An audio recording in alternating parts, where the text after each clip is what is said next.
Port Charles has always dressed its celebrations like armor. Centerpieces and catered menus, carefully arranged guest lists and gleaming heirlooms, every element meant to keep the mess at bay and the stories inside the walls. Brooklyn Quartermain understands that instinct better than most, which is why the welcome party she threw for Veronica Ronnie Bard was curated with surgical intent. New home, new neighbors, fresh start, the music low and luxe, the scent of lilies in the hall, and yes, a nod to family tradition with Lila Quartermain's china laid out like a blessing.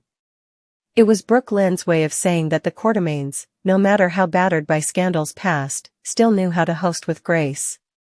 The guest list was a sampler platter of Port Charles power and history, Lucy Coe's quicksilver charm hovering near the hors d'oeuvres, Stella Henry's grounded presence steadying conversation, and Tracy Quartermain, reluctant in posture but unmistakable in command, taking inventory of the room as though one sharp glance could turn an evening from frivolity to strategy.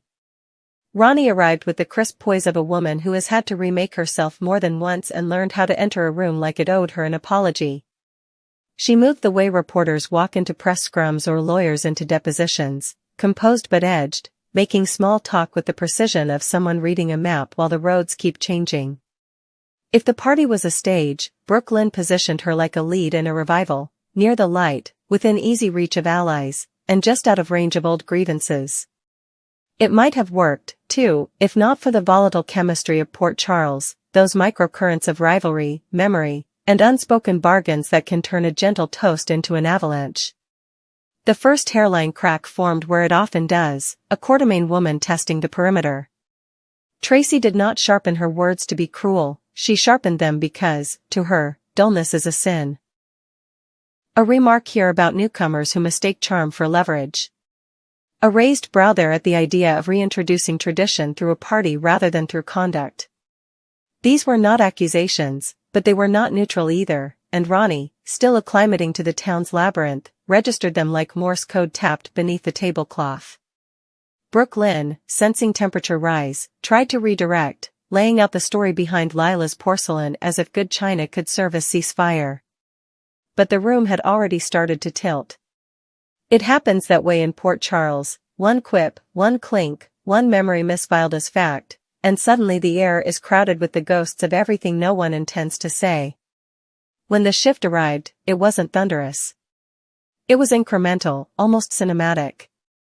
A camera would have pushed in on details that seemed innocuous at first, the delicate ring of a teacup returning to its saucer, the way Ronnie's fingers rested on the handle a beat too long, the way the color in her face warmed a shade past flattery.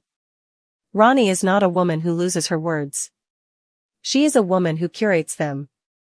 Yet her sentences began to wobble, then slur, as though the consonants were marbles rolling across a varnished floor. Laughter grew a size too large, then burst into sharp edges.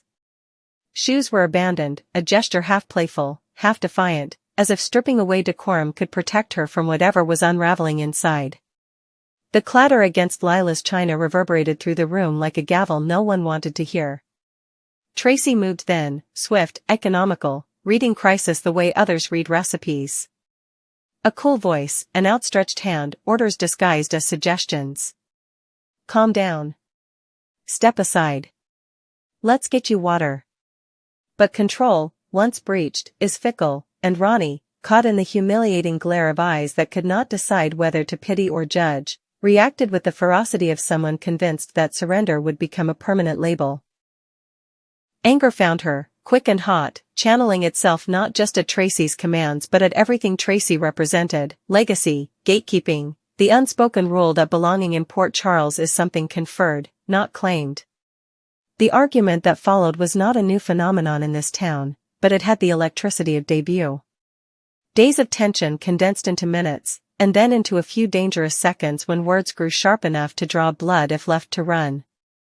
On a different night, that might have been the apex, a spectacular social implosion, a scandal measured in decibels and broken porcelain. But Port Charles rarely stops at spectacle when it can pivot into mystery. Because while the room fixated on Ronnie's behavior, a quieter narrative threaded through the evening, the tea. Not the champagne or the punch, not even the rare bourbon someone had the audacity to park beside the Petit Fours. The tea, which kept finding its way back into Ronnie's hand as if by magnetism, and which the more observant guests noticed had been attended by too many different people in too many different moments. A refill here. A fresh cup there. A well-meaning switch when someone insisted a warmer batch had just been brewed. If you replayed the night in reverse, the tea was the only constant in the chaos. At the same time, across the living room's soft chatter and the hum of polite alarm, a secondary plotline blossomed near the buffet, a realm where Port Charles likes to pretend secrets are just calories with better outfits. Portia Robinson, the physician with a navigator's mind, began refusing certain offerings with a clinical precision that did not go unnoticed. A glass declined. A bite passed up. Choices that, to the untrained eye, could have been the whims of someone pacing herself, but to Jordan Ashford read like a diagnostic code. Jordan's gaze sharpened, connecting dots with the instincts of a cop who never truly clocks out. Suspicion landed on the simplest explanation: pregnancy. Portia's posture announced privacy, not denial, but Jordan is built to pursue answers, and the question hung there anyway, a whisper turned hypothesis turned near accusation. In another town, the moment might have been sweet, a friend protecting a friend from brie and caffeine. In Port Charles, even a gentle conjecture can feel like a trigger pulled. The twin tracks, Ronnie's spiral and the Portia-Jordan standoff, illuminated what made this party so combustible. It was not just old grudges and new personalities, it was the city's obsession with control rubbing up against the city's streak of sabotage, the medical and the criminal sitting side by side as if sharing a chair. Portia's possible secret promised warm domestic steaks. Ronnie's possible poisoning hinted at colder designs. And perched between them stood Tracy, silhouette cut against the family portraiture, simultaneously managing optics and authentic concern. If she reached for the water pitcher with one hand, she repositioned the narrative with the other, assessing which version of events could survive witnesses and which needed to be quarantined in the family archives. As people moved, some toward the door for air, some toward Ronnie with towels and platitudes, some toward corners where speculation can breed without being seen, Brooke Lynn's expression told the truest story: fear that the night she built to weave someone into the community had become a trapdoor. She knows what it costs a woman to be humiliated in public, how quickly the label sticks, how hard it is to pry off with dignity intact. She also knows the Quartermain name can function like armor or like a magnet for shrapnel. Protecting both Ronnie and the brand required choreography few hosts can manage under fluorescent reality. By the time the china stopped ringing, the party had fractured into camps. There were those who insisted Ronnie's behavior was the predictable consequence of too much alcohol mixed with the pressure of first impressions. There were those who swore they'd seen the telltale signs of something slipped into her cup, the glassy glaze of her eyes that did not match her intake, the abruptness of the switch from composed to chaotic, the very specific choice to cling to tea when champagne was abundant. There were those who, without saying the word, thought of Lila and bristled at the sacrilege of anyone, guest or family, using that legacy as either prop or target. And there were those who looked at Tracy and wondered if this was strategy, if provoking a meltdown was a fast-track way to delegitimize a rival's place at the table. What elevates a social disaster into an inflection point is aftermath, and Port Charles does aftermath like opera. In the hours after the last guest left and the lilies began to wilt into their vases, a more disciplined accounting began. Who poured which cup? Who insisted on the refill? Who was within arm's reach when Ronnie's hand wobbled and the teacup skidded against gold trim? Was there a moment, a blink and miss flicker, when a sachet or dropper changed the tea story? The staff's memories, too often treated as part of the wallpaper until crisis sprinkles them with importance, would matter. So would the silent footage from hallway cameras, if any existed, and the testimonies of those who know what drunk looks like and what compromised looks like, and how the two diverge when you know where to stare. Meanwhile, the personal stakes multiplied. If Jordan's hunch about Portia proves correct, the calculus around exposure shifts. A pregnancy would make Portia a different kind of witness to the night's events. It would also make her caution at the buffet a prelude to a conversation she should have on her terms, not under the fluorescent light of gossip. Jordan's instincts are not the enemy, but timing can be, and in Port Charles timing is its own character, capricious, ironic, lethal when misjudged. The intersection of Portia's possible news with a potential poisoning at a Quartermain event is the sort of narrative not the city pulls tight and then tries to cut with blunt scissors. As for Ronnie, the woman at the center of the storm, the next hours will write her storyline as decisively as any old scandal could. If she was drugged, she is victim and target and potential disruptor of someone else's plan. If she was not, if this was anxiety mismanaged or trauma misfiring or a simple miscalculation in a room waiting for her to air, then she becomes a cautionary tale about who gets to make mistakes under crystal chandeliers.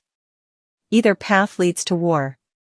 Because Tracy does not forgive chaos easily, and Ronnie does not forgive being controlled at all. Their collision is not a one-night skirmish, it is a campaign with phases, reconnaissance through whispers, minor offensives dressed as charity, and the occasional ceasefire negotiated over something as deceptively innocent as tea. Lila's china, once polished to function as relic and reminder, now carries a new story, a scratch that wasn't there before, a hairline fracture under the glaze that only shows when the light catches it just so. Port Charles has always used objects to carry its history, lockets with photographs, rings pawned and repurchased, a sheet of music stained by 16 years of tears. Now a teacup joins the archive, a symbol of the night hospitality became a weapon and a welcome mat turned into a fault line. What should worry the town's complacent class is not that a party went wrong. Parties go wrong, that is their secret purpose, to reveal the fault lines that daylight pretends not to see. What should worry them is how efficiently the variables aligned. A newcomer with something to prove. A matriarch with something to defend. A physician calculating risk. A detective hunting patterns.